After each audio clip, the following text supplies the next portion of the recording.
Hello, नमस्कार, राम राम, खम्मा खणी। स्वागत है आप सभी का एक बार पुनः। मैं दिनेश आंजना एक बार फिर से आप सभी के बीच हाजिर हूँ। साथियों, बीएसटीसी फर्स्ट ईयर और सेकंड ईयर के एग्जाम है, वो जल्द ही आयोजित होने वाले हैं। सूचना और टाइम टेबल आप तक पहुंच गया होगा। और दूसरे मेरे वो साथी जिनका इस साल बीएसटीसी में चयन हुआ है 2023-24 सेशन के लिए, तो उनको भी जानकारी मिल जाएगी कि बीएसटीसी फर्स्ट ईयर में क्या क्या उनका प्रोसेस रहने वाला है, एग्ज़ाम कैसे होते हैं, कब होते हैं, कितने सब्जेक्ट होते हैं, क्या क्या पढ़ना पड़ता है।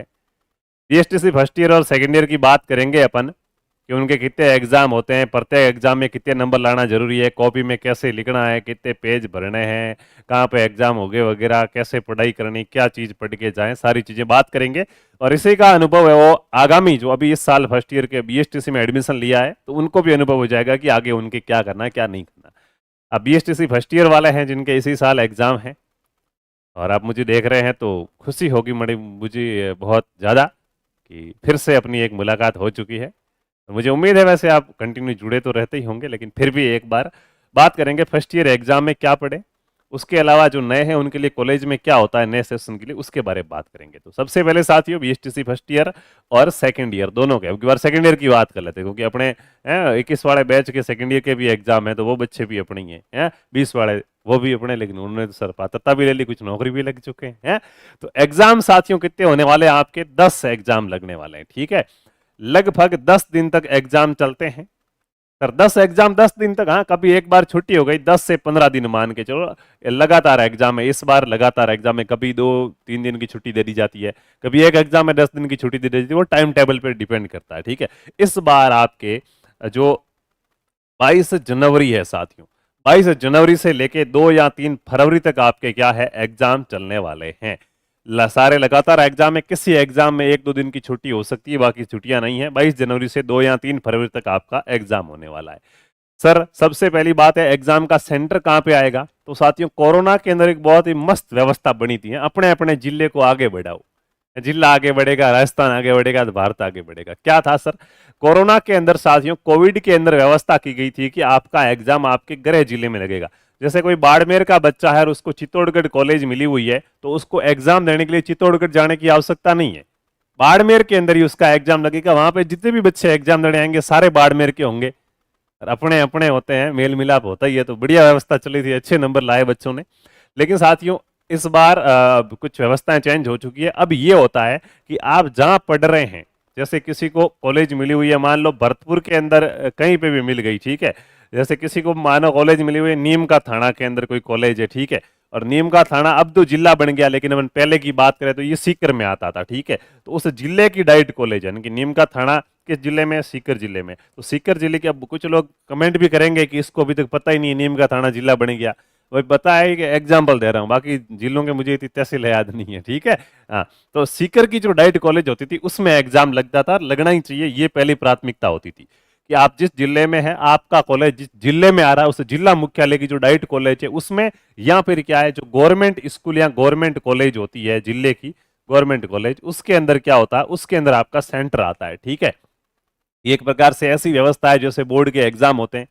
माध्यमिक शिक्षा बोर्ड एक जगह बैठा बैठा पूरे राजस्थान में एग्जाम कराता है, वैसे ही पंजीयक शिक्षा विभाग एक जगह बैठा पूरे राजस्थान के बच्चे एग्जाम देंगे इस तारीख को। तो बहुत ही महत्वपूर्ण एग्जाम होने वाले हैं। ठीक है, बात करते हैं आगे की।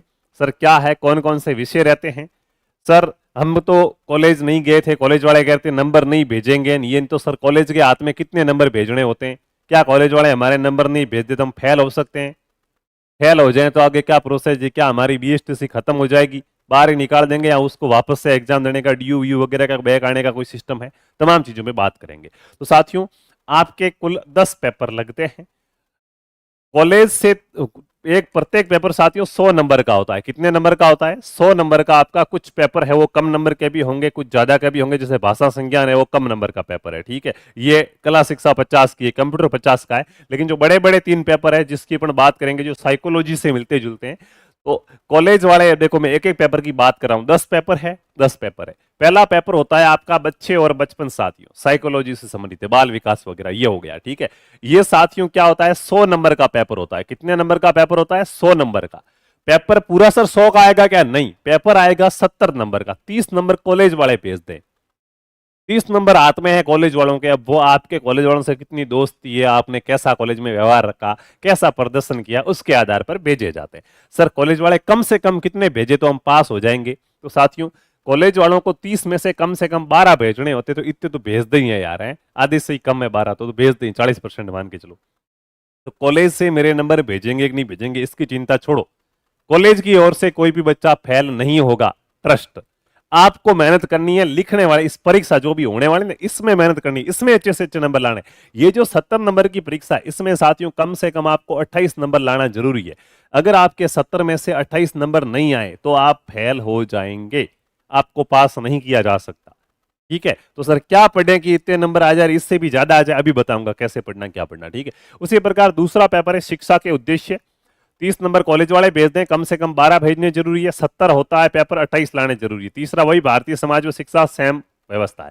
उसके बाद भाषा संज्ञान है, ये साथियों आपका क्या है, देखिए 50 नंबर का पेपर होता है। ठीक है, 15 नंबर कॉलेज वालों के हाथ में है भेजने, 6 भेजने चाहिए कम से कम। 35 नंबर का पेपर है, 14 आने चाहिए कम से कम।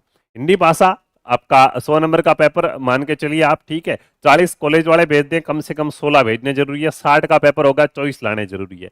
अंग्रेजी का वही, अब अंग्रेजी की सबसे बड़ी बात है सर, अंग्रेजी में इतने नंबर कैसे लाएं, इसके ऊपर भी बात करेंगे। ठीक है, 40 में से 16 अंग्रेजी में, ये तो सभी भेज ही देंगे। 60 में से इंग्लिश में आपको साथियों 24 नंबर लाने जरूरी है 60 में से। यहाँ पे मेन दिक्कत होती है बच्चों के इंग्लिश और गणित के अंदर, ये वाली। ठीक है, गणित तो फिर भी कर लेते हैं, इंग्लिश नहीं हो पाती, क्योंकि इंग्लिश में लिखना भी इंग्लिश में पड़ता है आंसर, वो दिक्कत आती है। ठीक है, उसके बाद पर्यावरण की बात करते हैं, सेम सिस्टम है। कला शिक्षा साथियों 20 नंबर में से 8 कॉलेज वाले भेजने जरूरी है। 30 का पेपर होगा, 12 लाने जरूरी है।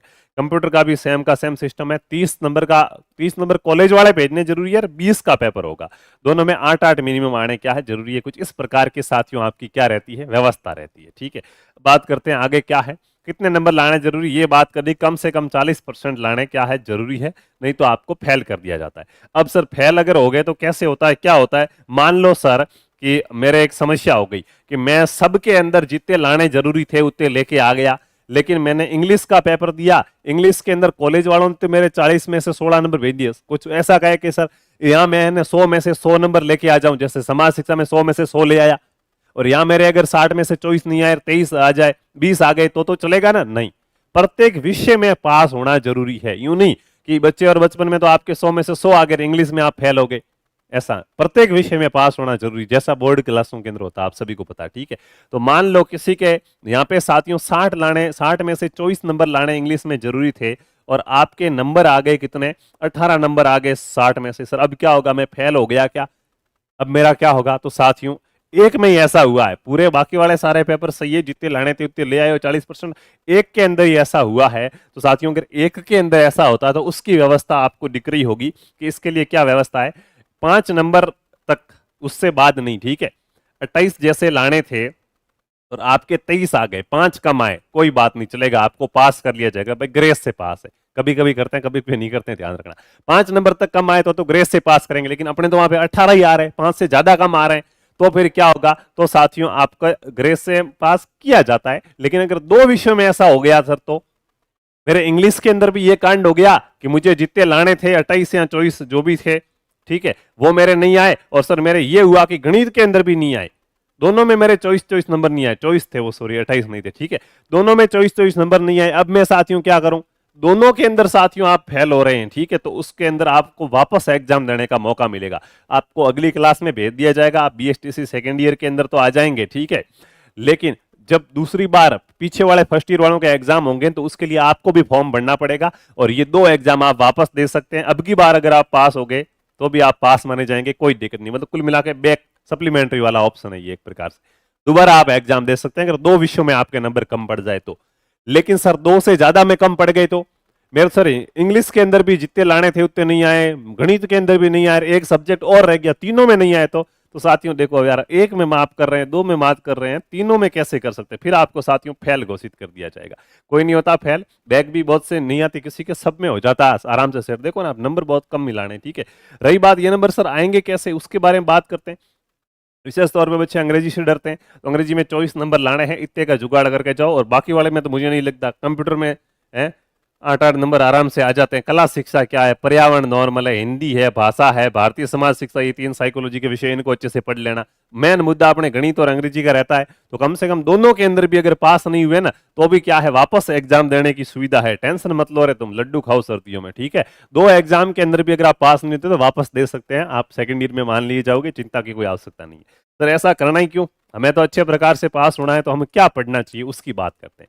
तो साथियों देखिएगा, बुक्स कोई नहीं पढ़ता है और पढ़नी तो चाहिए, लेकिन इस समय नहीं, ठीक है। फिलहाल बुक का जमाना नहीं रहा, ठीक है, अभी एग्जाम नजदीक है। तो क्या पढ़ना चाहिए, तो अगर आप रेगुलर कॉलेज जा रहे थे हमारे तो बुक्स पढ़ी होगी। अरे सर कौन क्यों रेगुलर कॉलेज है, अभी बताओ, आज से अभी तक कुछ नहीं पढ़ा। कॉलेज गए, वो हम गए, हमारे हिसाब से गए, हिसाब से आए, पढ़ा कुछ नहीं है। आज से ही पढ़ना स्टार्ट कर, तो क्या पढ़े। तो साथियों मार्केट के अंदर कुछ मसाला आता है सीरीज के नाम से, है सीरीज, अलग अलग कंपनी की आएगी, कोई राजंस की आएगी, कोई सुपर की आएगी, ऐसे बहुत सारी, जैसे मैं 1-2 एग्जाम्पल लिख रहा हूँ, अलग अलग, वो तो अपने लोकेशन के हिसाब से मिलती है।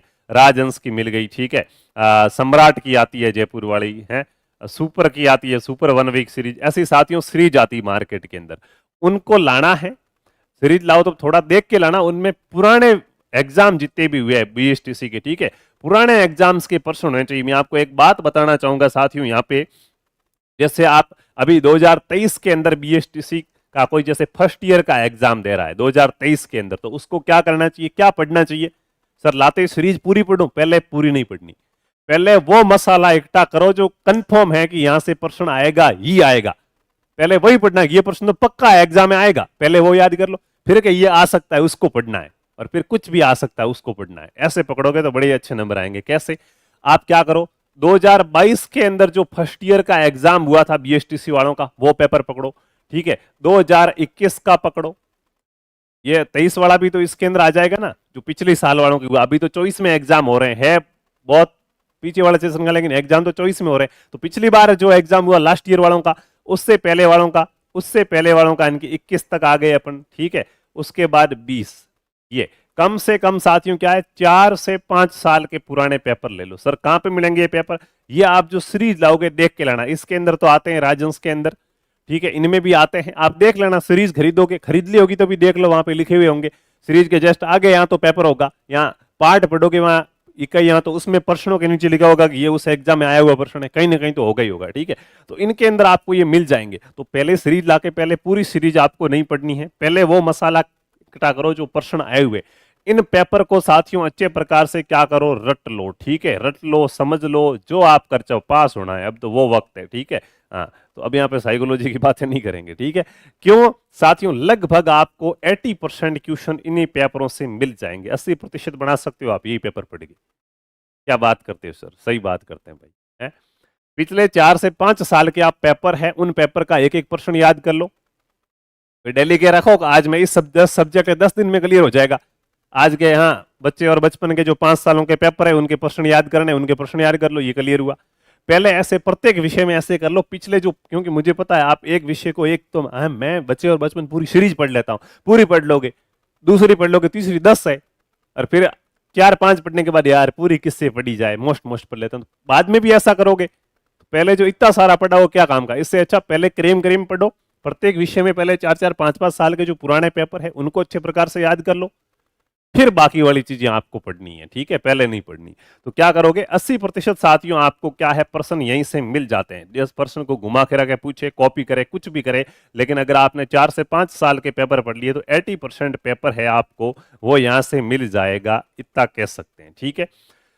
अब रही बात कि सर इंग्लिश जैसे विषय का क्या किया जाए, तो देखो अबसद वाले कुछ प्रश्न भी आते हैं, और एक आप बता दूं कुछ वैकल्पिक प्रश्न आते हैं ना, उनके लिए तो इतना कुछ मारामारी होनी नहीं चाहिए। 4-5% जितने भी आते हैं वो तो इधर उधर एक एक ऐसे हो जाते हैं, ठीक है। तो उनके लिए इतना, मतलब जिस प्रश्न का नंबर कम है ऐसे प्रश्नों को कम पढ़ो, जिसके नंबर ज्यादा, बड़े बड़े प्रश्न है, ज्यादा नंबर के आ रहे हैं, वो पहले क्लियर करने की कोशिश करनी है, ठीक है, हमेशा।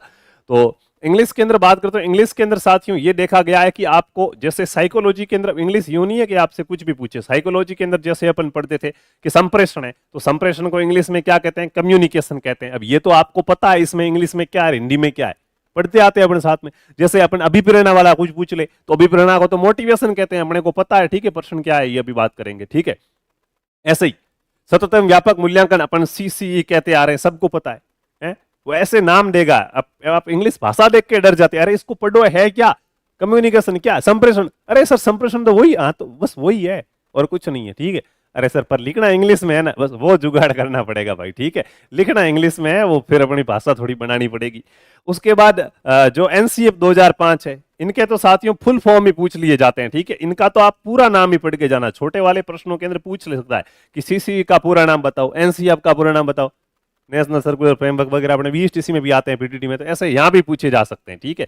मोटिवेशन क्या है पूछ लिया जाए, तो अब आपको ये तो पता है कि सर मोटिवेशन का अर्थ होता है टू मूव, धक्का देना है, गति देना है, हाँ तो कैसे लिखोगे, तो लिख सकते हो मोटिवेंस है, ऐसा कुछ भी। भाई देखो ये तो आपका काम है, आप 2 साल पढ़ाई किए, 1 साल पढ़ाई किए, मैंने नहीं की, ठीक है। हाँ, इंग्लिश पढ़े काफी समय हुआ। तो ऐसे कम्युनिकेशन क्या आपसे पूछा जाएगा, तो आपको ये तो पता है कि संप्रेषण होता है, अपने विचारों का आदान प्रदान करना, तो फिर वो कैसे लिखोगे आप, वो थोड़ा सा उसके बारे में कि समझना है, समझो इसको हिंदी में, ठीक है। ये इंग्लिश के अंदर पढ़ने जाओगे ना कि communication is an an an ऐसे रटोगे तो भूल जाओगे, चला इज पहले था कि दैट पहले था, पता ही नहीं चलेगा। तो प्रश्न क्या है कि कम्युनिकेशन क्या है, कम्युनिकेशन क्या होता है, हिंदी में उसको पढ़ लो कि संप्रेषण होता है, संप्रेषण ये होता है। अब आपको जो आता है, जो आपको कम्युनिकेशन का हिंदी में याद है, उसको इंग्लिश में आप कैसे लिखोगे, उस पर काम करो। अपनी हिंदी भाषा को इंग्लिश में आप कैसे बदलोगे, उस पर काम करो। यूं नहीं कि टेंस पढ़ना शुरू हो जाओ, नहीं, बस थोड़ी सी समझ विकसित कर लो कि अच्छे प्रकार से लिख कैसे सकते हो आप 2-3 दिन के अंदर, वो काम कर लो, इंग्लिश के अंदर भी आप आराम से पास हो जाओगे, ठीक है। बाकी ऐसे छोटे छोटे प्रश्न जो फिक्स है, आप पेपर देखोगे ना, मैं कह रहा हूं ना, आप पिछले 5 साल के पेपर देखोगे, आप खुद कह दोगे कि सर मैं पेपर बना सकता हूं, मुझे पता है अगली बार कैसा पेपर आएगा, क्योंकि आपको दिखेगा कि प्रश्न रिपीट हो रहे हैं।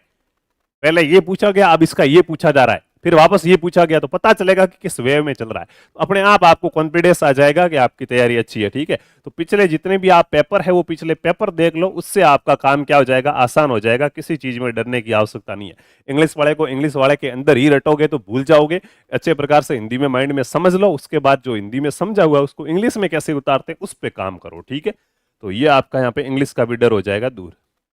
ये कुछ ऑफर चल रहा है, तैयारी कर लो, एप्लीकेशन पर देख लेना। तो साथियों, फर्स्ट ईयर के एग्जाम और सेकंड ईयर के एग्जाम के लिए सभी को बहुत बहुत शुभकामनाएं, बेस्ट ऑफ लक, एग्जाम दीजिए अच्छे प्रकार से, और डरने की कोई आवश्यकता नहीं है। आपने बहुत कुछ अच्छी पढ़ाई की और नहीं भी की है, तो अब सीरीज ले आइए, अब सही समय आ गया है, ठीक है।